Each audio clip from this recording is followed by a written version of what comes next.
Primeiro, eu gostaria de agradecer enormemente a participação de todos e todas que estão aqui nesse mais um pedacinho, né, do IMIP, que se traduz em IMIP Eduque, que agora, através já de uma entrega de plataforma que já está no ar, através já de um podcast e de um videocast nas plataformas de streaming, bem como no canal do YouTube, a gente tem uma outra maneira de estar entregando que a instituição acredita que é educação e que é bem educar, saúde, que é esse ambiente aqui, IMIP Educa Talks, porque a interação que esse ambiente vai permitir é para que ele seja capaz de que as pautas sejam levantadas e que, se a gente tiver espaço e motivo e gente para escutar, semanalmente vai ter gente para falar aqui também.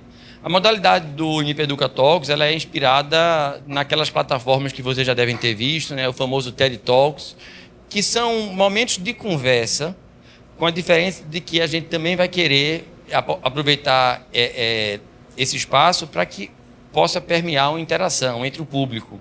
Então é para ser algo muito próximo.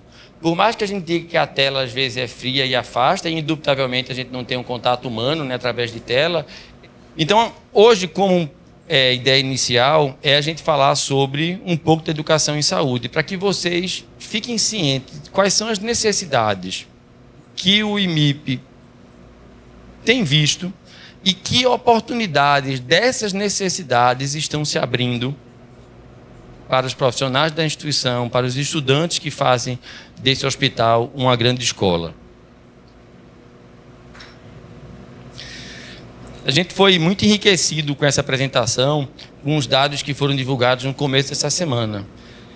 Quem não teve acesso, procura aí no Google e vai ler o material sobre o censo médico da MB. Acho que todo mundo que está participando de educação em saúde, todo mundo que está participando de gestão em saúde, tem que ler esse material. É um material absolutamente rico, não somente apenas delimitando o cenário demográfico da categoria médica em atuação, mas também sendo capaz de antever um cenário até 2035. E eu quero dizer para vocês que em 2035 nós teremos 562 mil médicos. Aliás, minto, em 2023 já temos. Em 2035 a gente vai ter 1 milhão de médicos. Tá? É muita gente, né? Mas também é muita gente precisando. A população vai continuar adoecendo. E as necessidades de mais especialidades e descobertas de novas patologias vai cada vez mais obrigando que surja a necessidade de mais conhecimento, que é absolutamente, humanamente impossível que um médico detenha todo esse conhecimento. Então, por um lado, por mais que a gente faça uma defesa muito forte da formação mais ampla do profissional de saúde, o conhecimento da ciência acelera de tal forma que a necessidade de que se existam especialistas que possam dominar ao máximo aquela sub-área de conhecimento também se faz necessária.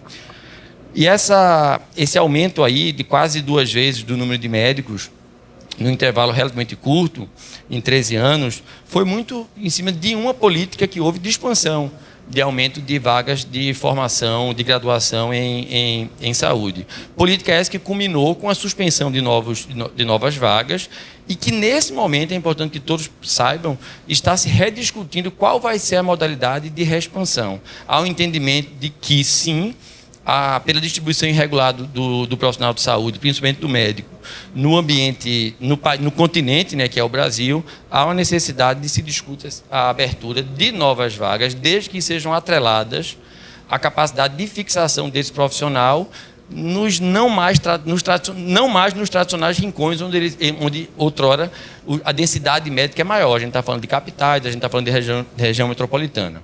O fato é que, por mais que a gente tenha ultrapassado a meta de 2 médicos, estamos com 2,6 médicos por mil habitantes, ele ainda é um número abaixo da média da OCDE, da média dos países que a gente entende como países industrializados, tá? O que significa que há uma necessidade posta. E aí esse ambiente é para ser informal, e eu gosto muito de Twitter, tá? Acompanho muito Twitter, e tem muita piada do Twitter que eu gosto. E aí teve um médico que uma vez pegou e falou no Twitter que queria matar aquela pessoa que confundiu uma profissão médica com um sacerdócio. E às vezes a gente tem que fazer uma análise muito, muito crítica do quão a gente é profissional, e é necessário que a gente seja profissional, mas fomos travestidos, e aí eu fico perguntando, estou falando como médico que sou, se esse fomos travestidos foi responsabilidade mais nossa, foi responsabilidade da sociedade que travestiu. Eu tenho uma opinião, eu acho que houve um benefício, foi as duas coisas. O próprio médico também se auto-travestiu de sacerdote, muito para criar um ambiente de controle de mercado, para se distanciar. E é tão engraçado a gente perceber que a necessidade humanística, inclusive, é de aproximação, é de toque, mas o médico ficava num patamar muito distante. A pressão para que haja uma maior oferta de médicos fatalmente vai, por bem ou por mal, desde que seja atrelado a uma boa qualidade na formação desse profissional, vai empurrar o médico mais para a proximidade. O médico vai ficar menos distante, vai ser menos difícil. E eu quero fazer um alerta que talvez para aqueles que criticam essa expansão da oferta de ensino em graduação em medicina, é porque talvez cada um de vocês, ao criticar, esteja vivendo numa bolha. Todo mundo aqui, eu imagino que qual é a dificuldade de alguém que está trabalhando no hospital, que está dentro de um ecossistema de hospital, conseguir a informação ou acesso a um profissional de saúde. Vemos e convenhamos, ela é muito pequena. Agora, se coloque na pele de uma pessoa que mora na periferia, de uma pessoa que num raio talvez dos seus 15 a 20 quilômetros, tendo ela como epicentro, não tem nenhuma unidade de saúde, e que no raio de 3 ou 4 pessoas dentro do ciclo de relacionamento pessoal dela, não tenha ninguém que nem ao menos conheça o médico. Então observem que as verdades, elas são muito originárias de quem vê. Para nós, talvez seja fácil criticar, porque para a gente é fácil ter acesso à saúde. Mas para a grande massa da população, é muito difícil ter acesso à saúde. Então, como medidas de saúde populacional, acredito sim que se for distribuído de forma mais igual, mais uniforme, num país que é muito complicado geograficamente de se obter essa meta, eu vejo com bons olhos a maior oferta de oportunidades de ensino em saúde, notadamente ensino em saúde e medicina. Só alguns números para fortalecer, tá? Observem que, a despeito da gente estar tendo uma diminuição na velocidade de crescimento populacional, há sim um aceleramento na taxa de formação de médicos. Mas, volto a repetir, olhar sempre para o número absoluto, sobre esse conceito de desigualdade social e de acesso à saúde que nós vivemos, é sempre muito injusto. Isso daí é um copo meio cheio, e que as pessoas podem analisar como sendo o copo meio cheio ou meio vazio. O fato é que saibam que nós continuamos vivendo num ambiente extremamente desigual de oferta de condições de saúde. E aí a gente tem a população, e que estou tendo dificuldade de interpretar a razão, mas o que eu queria dizer para vocês é que em algumas cidades, em algumas regiões do Brasil, a gente tem uma proporção que ultrapassa os países com maior densidade médica. Notadamente, eu sei que o Distrito Federal tem a quantidade de médicos por centena de milhares de habitantes que ultrapassa alguns países, como, por exemplo, a Irlanda, que tradicionalmente tem uma população que tem muito médico e forma muito médico. Em compensação, aqui mesmo no Nordeste, principalmente no interior de Pernambuco, a gente tem cidades que a gente não dispõe de um médico fixo, e que esse médico tem que atender aquela macro região. Para não dizer o que deve ser a catástrofe, né, de conseguir um médico no meio da Amazonas. E tem gente que precisa disso lá. Bem, também não preciso esclarecer, até porque o gráfico já expõe de natureza, que tipo de médico é esse que a gente está vendo, seja enquanto pessoas que estão se formando, ou em relação ao mercado de trabalho. Quero dizer para vocês que dentro da formação, da graduação de medicina, o mundo é absolutamente feminino. Já existe 60% das pessoas que estão fazendo medicina se intitulam como sendo pessoas do sexo feminino. E, muito provavelmente, até 2035, mantendo essa média, a gente vai ter uma massa de trabalho, uma força de trabalho composta por 64% de mulheres dentro da medicina. O que significa que nós, enquanto gestores, temos que muito refletir que tipo de ambiente de trabalho e de ambiente de educação em saúde nós estamos oferecendo para esse público que hoje já é majoritariamente trabalho, já é majoritariamente feminino, e que lá na frente o ambiente de trabalho vai ter também que ser muito voltado para a interlocução com esse público. E aí a gente tem que estar falando, considerando que a gente tem estudantes aqui, a gente tem que estar falando de um ambiente muito politicamente correto, onde a gente tem que ter deixado de lado o sexismo, onde a gente tem que deixar de lado piadinhas outrora entendidas como sendo simplesmente engraçadas, não são engraçadas. Tá? Não são engraçadas. Talvez sejam engraçadas da boca do homem que está falando. Mas eu quero alertar a vocês que nós somos minoria, tá? E vamos continuar sendo minorias. Então, por favor, passem a se reabituar. Para não falar também de outras demandas específicas, o entendimento de que a mulher, sim, é a que gere, a mulher é a que ela precisa ter outras demandas e redes de apoio dentro de uma instituição, dentro de um ambiente de ensino, porque, no final das contas, ela é responsável por gerar a vida e por manter a vida. O homem tem uma participação, indubitavelmente, biologicamente falando, menor. O homem não gere, o homem não pare. Tá? E com a expansão que houve nesses últimos anos de vagas de graduação, quero lembrar a vocês que a gente está se deparando com uma classe profissional extremamente jovem, muito jovem. Um percentual significativo da população médica que está trabalhando, observem, são abaixo de 40 anos. Que significa que as necessidades de comunicação com essa geração, que é uma geração muito jovem, é muito digital, naturalmente mudou. Ninguém mais vai se comunicar com o médico para essa população mandando carta, né, Paulo? Duvido que até e-mail. E-mail já está proscrito. Vá lá o WhatsApp, mas talvez até o caminho seja a rede social, criação de conteúdo de valor, plataformas que não simplesmente ofereçam um curso, mas também possam vir oferecer conhecimento. E como é que as pessoas têm se alimentado de conhecimento? O meu mais novo tem 9 anos, ele me passa conhecimento que, quando eu pergunto de onde você aprendeu, não foi na mesma escola que o seu filho, tá? Foi na rede social, foi no YouTube, foi com vídeos, alguns educativos, outros menos educativos. Cabe nós, de uma forma muito análoga à criação pai, mãe, filho, talvez também como é que a gente vai dar a criação para esse estudante. Se a gente entende que tem uma responsabilidade também paterna, materna, e entendendo que ele consome produtos digitais, não sejamos nós que iremos fechar os olhos, porque eles vão consumir de todo jeito. Quem tem que se adaptar é a gente que tem que entrar no mundo digital e passar a oferecer esses produtos de forma digital. Porque se a gente ficar preso a estigmas de o que nós fazíamos, nós já estamos ultrapassados. A gente tem que olhar para frente. O que é que vocês, eu estou olhando aqui, Larissa, estudante, eu estou vendo alguns residentes, o que vocês consomem produtos de educação em saúde. E é dessa maneira que a gente quer aprender com vocês para passar a oferecer. Com a vantagem que, diferente de tantos outros ambientes que passam a oferecer esses conteúdos, sem ter, primeiro, a realidade prática do dia a dia, que é esse fantástico ecossistema com 1.100 leitos, com pacientes de verdade, problemas de verdade, com uma realidade socioeconômica que muito mimetiza. É um pequeno Brasil isso aqui, né, gente? É diferente de você estar aprendendo num hospital onde você não vai ter nem percentualmente uma amostra do que é realmente doença, do que é uma pessoa doente.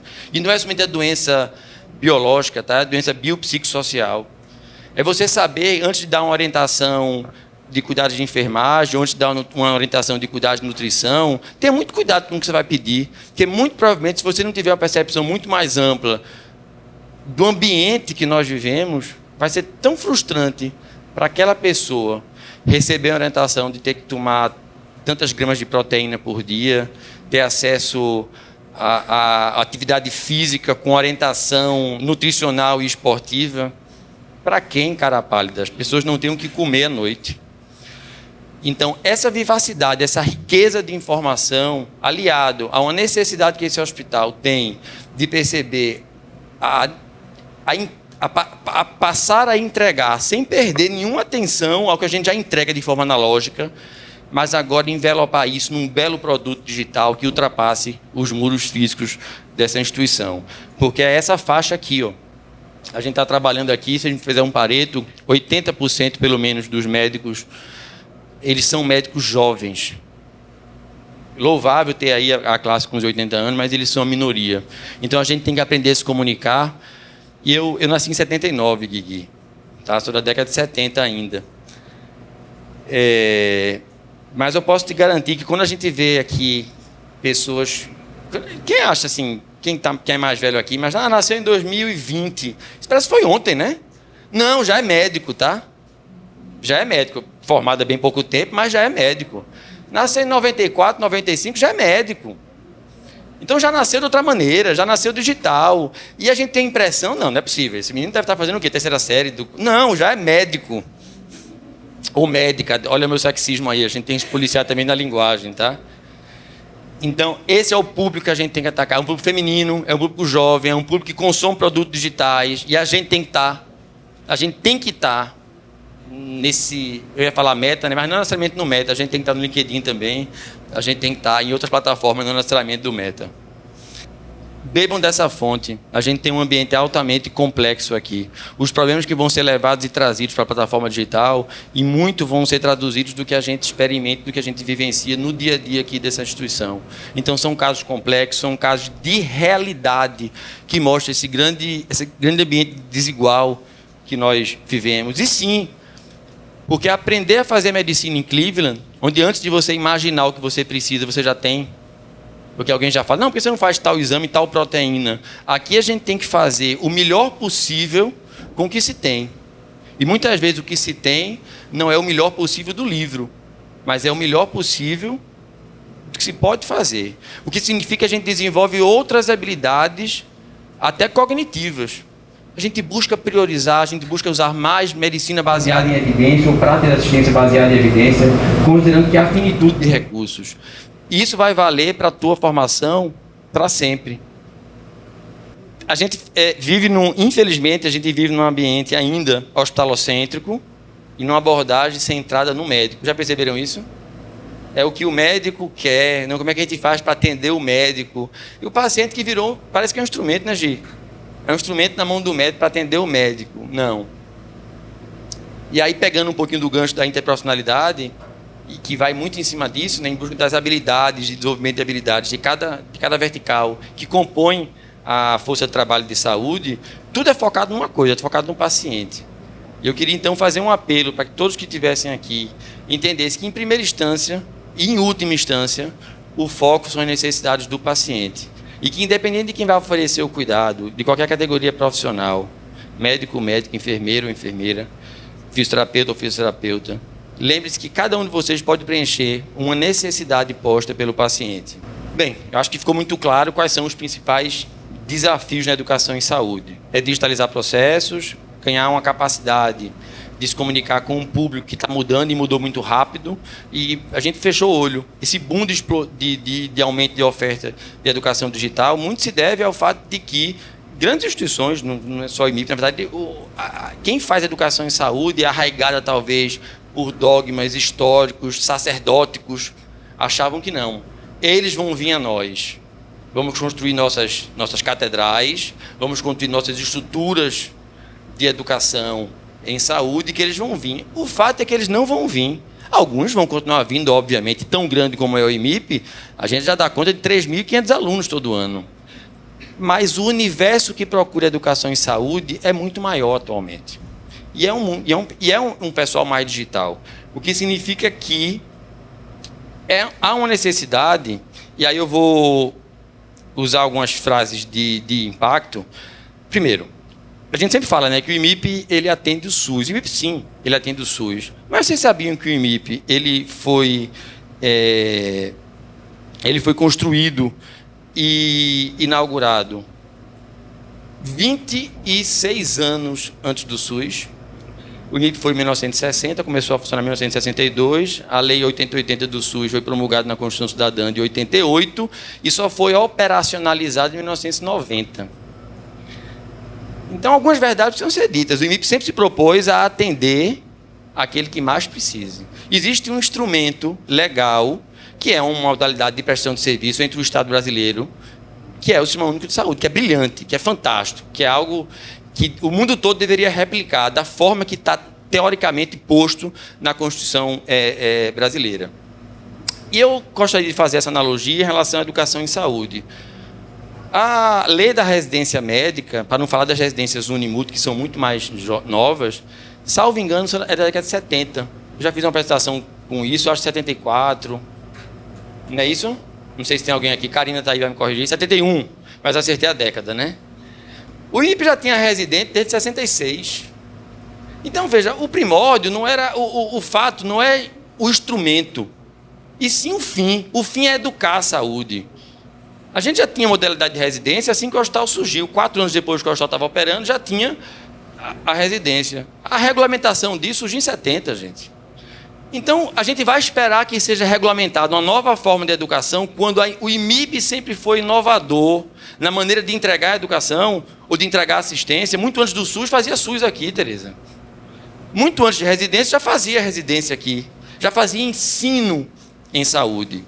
Então, a gente está se propondo a começar a ensinar também, sem perder e dar valor ao fantástico papel que a residência nas áreas de saúde tem, inclusive como fonte formadora e mantedora de recursos humanos, né, para o sistema.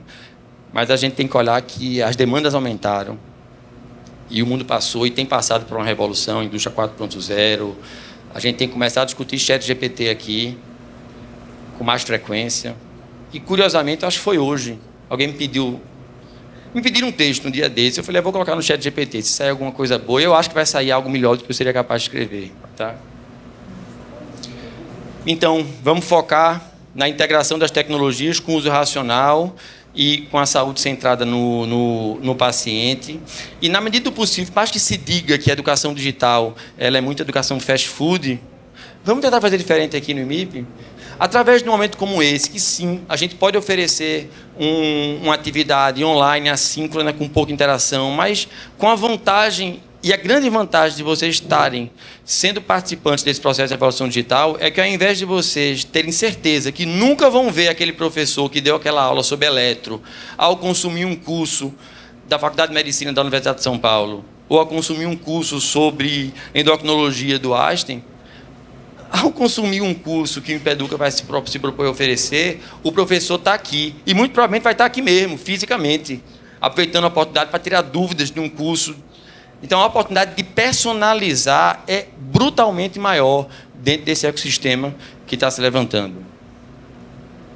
Então, por fim, eu quero agradecer. E o que eu falei foi muito do que a gente tem construído há muito tempo. As ideias e o patrocínio que eu tenho conseguido dentro dessa instituição para levantar essa bandeira, levantar essa ideia de que a gente vai continuar sendo inovador, como sempre foi. Cada coisa no seu tempo. A inovação de 60, ela não se mede do ponto de vista da entrega. A inovação não se mede em relação ao produto, porque o produto ele é fruto do ambiente comparativo que você está inserido. O que é importante é que a gente continue inovando. E essa instituição é uma instituição inovadora. Muito obrigado.